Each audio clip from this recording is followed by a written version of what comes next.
आंवला नवमी है। तो आज की वीडियो में आप जानेंगे कि आंवला नवमी पर आंवले की पूजा किस प्रकार से करनी है, आज कौन सा उपाय करना चाहिए, किस प्रकार से आराधना करनी चाहिए, कौन से मंत्रों का जप करना चाहिए और कौन से ऐसे कार्य करें जिससे कि श्री हरि विष्णु और माता लक्ष्मी स्थायी रूप से हमारे घर में वास करें और किसी भी प्रकार की हमारी कामना हो, भगवान श्री हरि विष्णु की कृपा से और माता लक्ष्मी की कृपा से हमारी हर मनोकामना पूर्ण हो। इसके लिए आज विशेष क्या करना चाहिए, संपूर्ण जानकारी आपको आज की वीडियो में शेयर करने वाली हूँ। तो बहुत महत्वपूर्ण है आज की वीडियो, पूरा ज़रूर देख लीजिए। अच्छी लगे वीडियो तो लाइक भी ज़रूर कीजिए, क्योंकि आपके लाइक्स, आपके कमेंट्स मेरे लिए बहुत महत्वपूर्ण होते हैं। ये एकमात्र ज़रिया है जिनसे मुझे पता चलता है कि आपको ये वीडियो अच्छी लगती हैं और आपके लिए ये वीडियो उपयोगी है। तो अगर वीडियो अच्छी लगे तो लाइक तो ज़रूर ही किया कीजिए। दोस्तों, बात करेंगे शुभ मुहूर्त और पूजा विधि के बारे में, लेकिन उससे पहले जानते हैं आपके एक प्रश्न का उत्तर। बहुत सारे भक्तों के प्रश्न आए हैं कि रविवार को आंवला नवमी है, ऐसे में पूजा किस प्रकार से करें। देखिए, पूजा हमें उसी प्रकार से करना है। तिथि का महत्व बहुत अधिक होता है, क्योंकि नौमी तिथि रविवार को ही पड़ रही है, इसलिए हम रविवार को पूजा कर सकते हैं। अब दशमी तिथि में तो पूजा करेंगे नहीं और ना ही हम अष्टमी में कर सकते हैं। ठीक है, तो नौमी तिथि रविवार को है, बिल्कुल पूजा की जाएगी। तिथि प्रारंभ हो रही है 9 नवंबर को शनिवार की रात्रि में 10:45 पर और समाप्त हो रही है 10 नवंबर को रात्रि में 9:01 पर। तो सूर्योदय कालीन उदया तिथि जो हमें प्राप्त हो रही है वो 10 नवंबर को रविवार के दिन ही प्राप्त हो रही है। तो बिना किसी संशय के पूजा रविवार को ही की जाएगी। आंवला नवमी इसी दिन है, ठीक है। और अब जानते हैं पूजा के शुभ मुहूर्त के बारे में। अक्षय नवमी की पूजा के लिए जो शुभ मुहूर्त हमें प्राप्त हो रहा है, सुबह 6:40 से दोपहर में 12:05 तक का जो समय है, इस समय में आप विधि विधान से आंवले की पूजा कर सकते हैं। अच्छा, अक्षय नवमी है, आंवला नवमी है, तो वैसे तो पूरे कार्तिक मास में ही बहुत से भक्त हैं जो कि कार्तिक स्नान कर रहे हैं। मान लीजिए आप नहीं करते हैं हर रोज, तो भी आप ब्रह्म मुहूर्त में स्नान अक्षय नवमी के दिन जरूर कीजिए। तो अक्षय नवमी में ब्रह्म मुहूर्त का समय आपको प्राप्त हो रहा है सुबह 4:55 से सुबह 5:47 तक। इस समय में आप स्नान करें, श्रेष्ठ फल की प्राप्ति होगी। अच्छा, अभिजीत मुहूर्त का समय नोट कर लीजिए 11:43 से, मतलब सुबह 11:43 से दोपहर में 12:27 तक अभिजीत मुहूर्त रहेगा। इस समय में आप कोई भी शुभ कर्म करते हैं, मंत्रों का जप करते हैं, पूजा पाठ करते हैं, कोई दान धर्म करते हैं, तो उसका फल आपको कई गुना होकर प्राप्त होता है। अक्षय नवमी के दिन बहुत सारे शुभ योगों का संयोग हमें प्राप्त हो रहा है। 10 नवंबर को सुबह 10:59 से रवि योग का प्रारंभ हो जाएगा, जो कि अगले दिन 11 नवंबर को सुबह 6:41 तक रहेगा। अक्षय नवमी के दिन पूरे दिन ध्रुव योग है। इस समय में जो हम पूजा पाठ करते हैं वो कभी भी नष्ट नहीं होता, हमेशा स्थिर रहता है। वैसे भी अक्षय नवमी के दिन जो हम पूजा आराधना करते हैं, मंत्रों का जप करते हैं, इसका फल कभी भी नष्ट नहीं होता। अच्छा, ऐसा नहीं है कि हम अच्छे काम करें तो ही उसका फल नष्ट नहीं होता। अगर हम गलती से भी कोई गलती करते हैं तो उसका फल भी हमें संचित रूप से पाप कर्म के रूप में प्राप्त होता है। इसलिए जब भी अक्षय नवमी हो या कोई भी ऐसी शुभ तिथि होती है, तो ऐसे में हमारा पूरा प्रयास होना चाहिए कि हमसे गलती से भी गलती ना हो। किसी की निंदा, किसी की चुगली, किसी के बारे में अपशब्द करना, क्रोध करना, ये सब कार्य इस दिन नहीं करना है, ठीक है। जितना हो सके शुभ कर्म कीजिए। और अब जानते हैं कि आंवला नवमी के दिन आंवले के वृक्ष की पूजा किस प्रकार से करें, कौन सा उपाय करें, कौन से मंत्र का जप करें, कितनी बार परिक्रमा करें, ठीक है। अब आंवला नवमी है तो आंवले की पूजा आज के दिन की जाती है और इस दिन विशेष रूप से माँ लक्ष्मी की पूजा आराधना की जाती है और आंवले के पेड़ के नीचे भोजन भी कराया जाता है। ऐसा कहा जाता है कि आंवले के वृक्ष के नीचे अगर ब्राह्मण को भोजन कराया जाए तो इसका पुण्यफल कभी समाप्त नहीं होता और हर प्रकार की आपकी कामना पूर्ण हो जाती है। धन प्राप्ति की कामना हो या फिर संतान प्राप्ति की कामना हो या कोई भी भौतिक सुख आप चाहते हैं, तो आज के दिन आंवले के वृक्ष के नीचे आपको ब्राह्मण भोज अवश्य कराना चाहिए। इसके विषय में एक कहानी भी है और ये कहानी भी स्वयं माँ लक्ष्मी की ही है। एक बार जब देवी लक्ष्मी पृथ्वी का भ्रमण करने आई तो रास्ते में उन्होंने भगवान विष्णु और शिव की एक साथ पूजा करने की कामना की। लक्ष्मी माँ ने माना कि विष्णु और शिव को एक साथ कैसे पूजा जा सकता है। तब उन्होंने महसूस किया कि तुलसी और बेल की गुणवत्ता एक साथ आंवले के पेड़ में ही पाई जाती है। तुलसी को भगवान विष्णु से प्रेम है और भगवान शिव को बेलपत्र से प्रेम है। तो माता लक्ष्मी ने आंवले के पेड़ को विष्णु और शिव का प्रतीक मानकर आंवले के पेड़ की पूजा की। पूजा से प्रसन्न हो गए भगवान और भगवान विष्णु और भगवान शिव दोनों ही प्रकट हो गए। अब लक्ष्मी माता ने दोनों के लिए भोजन तैयार किया आंवले के पेड़ के नीचे और उसे श्री हरि विष्णु और भगवान शिव को परोसा। इसके बाद उन्होंने उसी भोजन को प्रसाद रूप में स्वयं ग्रहण किया। तो जिस दिन ये घटना हुई थी उस दिन कार्तिक मास के शुक्ल पक्ष की नौमी तिथि थी, इसलिए ये परंपरा उस समय से ही चली आ रही है। तो अगर आपके घर के आसपास आंवले का वृक्ष है तो आप वहाँ जाकर भोजन बना सकते हैं और भोजन बनाकर आप ब्राह्मणों को भोजन करवा सकते हैं। लेकिन ऐसी सुविधा सबके आसपास नहीं होती है, तो ऐसे में क्या करें, किस प्रकार से आंवले का हम लाभ ले सकते हैं। देखिए, ऐसे में आप चाहें तो अपने घर में एक गमले में आंवले का पौधा लगा लीजिए और घर में भोजन बनाइए। आंवले का पौधा वहीं रख दीजिए, मतलब रसोई में आप छोटा सा आंवले का पौधा रख सकते हैं गमले में करके।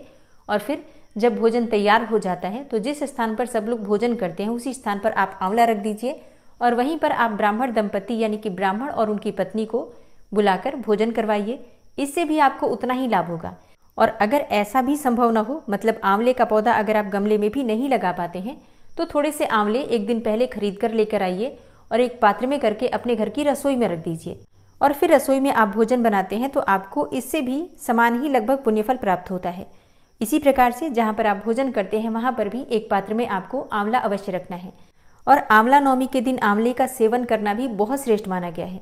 तो आप चाहें तो थोड़े से आंवले उबाल कर या फिर उसका अचार बनाकर, मुरब्बा बनाकर भी या फिर चटनी बनाकर भी खाने में प्रयोग कर सकते हैं। तो इससे भी आपको इस दिन का शुभ फल प्राप्त हो जाता है। घर के मंदिर में जब आप पूजा आराधना करते हैं तो सुबह के समय या फिर शाम के समय, जो भी आपके पास समय उपलब्ध हो, आपको थोड़ा सा आंवला भगवान को अवश्य अर्पित करना है। मतलब भगवान श्री विष्णु को, माँ लक्ष्मी को, भगवान भोलेनाथ को आंवले का भोग आप लगा सकते हैं, मतलब आंवला अर्पित कर सकते हैं। और बाद में इस आंवले को किसी ब्राह्मण को या किसी धर्म स्थान में दान कर दीजिए। और अब बात करते हैं कि आंवला नवमी के दिन आंवले की पूजा किस प्रकार से करें। देखिए, अगर आपके घर के आसपास कहीं पर भी आंवले का वृक्ष है तो सबसे पहले तो जाकर वहाँ पर थोड़ी सी साफ सफाई कर दीजिए। मतलब अगर संभव हो तो एक दिन पहले ही साफ सफाई कर लीजिए, और अगर ऐसा नहीं कर पाते हैं तो उस दिन भी जाकर और पौधे के पास साफ सफाई कर सकते हैं। तो जैसे कि आंवला नवमी के दिन आपको प्रातःकाल जल्दी उठना है, सुबह उठकर नित्य कर्मों से निवृत्त होकर आप स्नान कर लीजिए। इसके बाद जैसे कि आप प्रतिदिन जो पूजा करते हैं, भगवान सूर्यदेव को जल देते हैं, अपने घर के मंदिर में पूजा करते हैं, जो भी आप प्रतिदिन की पूजा आपकी है वो कर लीजिए। फिर इसके बाद आंवले के पूजा की सामग्री आपको लेना है। आंवले की पूजा में सामग्री क्या चाहिए? देखिए, आंवले में आज के दिन कच्चा दूध अर्पित किया जाता है। अगर आपको गाय का दूध मिल जाता है सर्वोत्तम है। अब गाय का दूध ना मिले तो क्या करें? ऐसे में आपके पास जो भी दूध उपलब्ध हो उसी का प्रयोग आप कर सकते हैं। बस इतना ध्यान रखिए कि दूध कच्चा होना चाहिए, उबला हुआ नहीं होना चाहिए। आपको क्या करना है, पहले एक पात्र ले लीजिए। आप कोई सा भी पात्र ले सकते हैं, चांदी का ले सकते हैं, पीतल का ले सकते हैं, स्टील का भी ले सकते हैं। तांबा मत लीजिएगा, तांबे में दूध का प्रयोग नहीं करते हैं। तो आपको पात्र में सबसे पहले गंगा जल डालना है, फिर आप थोड़ा सा दूध डाल दीजिए और ये दूध आपको आंवले की जड़ में अर्पित करना है। इसके बाद थोड़ा सा जल अर्पित कर दीजिए। और हाँ, अगर आप बहुत दूर जा रहे हैं, मतलब घर से दूर है आंवले का वृक्ष, तो ऐसे में आप चाहें तो जल और दूध एक साथ मिलाकर भी लेकर जा सकते हैं। मतलब अलग अलग पात्र ले जाना संभव ना हो तो एक ही पात्र में आप दोनों चीज़ें करके ले जा सकते हैं। लेकिन अगर आपके घर में पौधा है या फिर आप थोड़ी सी दूरी पर जा रहे हैं तो अलग अलग पात्र भी आप लेकर जा सकते हैं। और जब आप आंवले की पूजा करते हैं तो आपका मुख होना चाहिए पूर्व दिशा की तरफ। इसके बाद जैसे कि जल अर्पित करते हैं, दूध अर्पित करते हैं, फिर उसके बाद से धूप, दीप, अक्षत, पुष्प इत्यादि जो भी चीज़ें आपके पास उपलब्ध हैं, जैसे हम नॉर्मली पूजा करते हैं उसी प्रकार से पौधे की पूजा कर लीजिए। इसके बाद आंवले की परिक्रमा की जाती है। तो अपनी इच्छा के अनुसार, अपने समय के अनुसार आप चाहें तो 5 बार भी आंवले की परिक्रमा कर सकते हैं या फिर 11 बार, 9 बार भी कर सकते हैं। इसके अलावा आप चाहें तो 108 बार भी कर सकते हैं। मतलब परिक्रमा आपको कितनी बार करना है ये पूरी तरह से आपकी अपनी इच्छा पर निर्भर करता है। वैसे कम से कम 9 बार आंवले की परिक्रमा करनी चाहिए। और जितनी बार भी आप आंवले की परिक्रमा करते हैं उतनी बार आपको कच्चा सूत लपेटना होता है। आप चाहें तो कच्चा धागा लेकर जा सकते हैं या फिर कलावा भी लेकर जा सकते हैं। आंवले की परिक्रमा करते हुए धागा लपेटते जाइए। और गिनती करने के लिए आप चाहें तो आंवले का ही प्रयोग कर सकते हैं या फिर आप चाहें तो मूंगफली या चने का भी प्रयोग कर सकते हैं। वैसे आंवला नवमी है, कहा जाता है कि आंवले के द्वारा ही आंवले के वृक्ष की परिक्रमा करनी चाहिए। तो आंवला ले लीजिए, जितनी भी परिक्रमा आपको करनी है उतनी बार आपको आंवला अर्पित करना है। और जो सारे आंवले इकट्ठे हो जाएं, मतलब जितना आप परिक्रमा पूरा कर लेते हैं, फिर जितनी भी संख्या में आपके पास आंवले इकट्ठे हो जाते हैं, आप ये सभी आंवले किसी ब्राह्मण को दान कर दीजिए। आंवले के पौधे के पास आपको दीपक अवश्य प्रज्वलित करना है। हो सके तो थोड़ा सा कपूर जलाकर आंवले के वृक्ष की आरती कर लीजिए, क्योंकि आंवले के वृक्ष में ब्रह्मा, विष्णु, महेश तीनों देवताओं का वास माना गया है और माँ लक्ष्मी तो स्वतः इसमें विराजित रहती ही हैं। तो आंवले के पौधे के पास आपको शुद्ध घी का या तिल तेल का एक दीपक भी प्रज्वलित करना है और अगर संभव हो तो कपूर से आरती भी कर लीजिए। और अगर आप घर में ही पूजा कर रहे हैं तब तो सारी सामग्री आपके पास, मतलब बहुत दूर लेकर जाना नहीं है, तो सारी सामग्री लेकर बैठ जाइए। हो सके तो राधा कृष्ण की मूर्ति या फिर फोटो है तो वो रख लीजिए और फिर विधि विधान से आराम से बैठकर परिवार सहित पूजन कीजिए। और अगर आप आर्थिक रूप से बहुत अधिक परेशान हैं, मतलब अपार धन संपदा की कामना है जो कि सबकी होती है, तो आपको चाहिए कि आंवले के वृक्ष के पास बैठकर या आंवले के पौधे के पास, अगर घर में पौधा है तो घर में भी बैठकर कनकधारा स्तोत्र का पाठ करें। जितनी बार आप कनकधारा स्तोत्र का पाठ करते हैं उतनी बार एक आंवला वहां पर एक पात्र में करके रखते जाइए। तो कम से कम 11 बार आपको कनकधारा स्तोत्र का पाठ अवश्य करना चाहिए और 11 आंवले अर्पित कर दीजिए और ये आंवले आपको किसी ब्राह्मण को दान करना है। विश्वास कीजिए, बहुत जल्दी चमत्कारी अनुभव आपको प्राप्त होगा।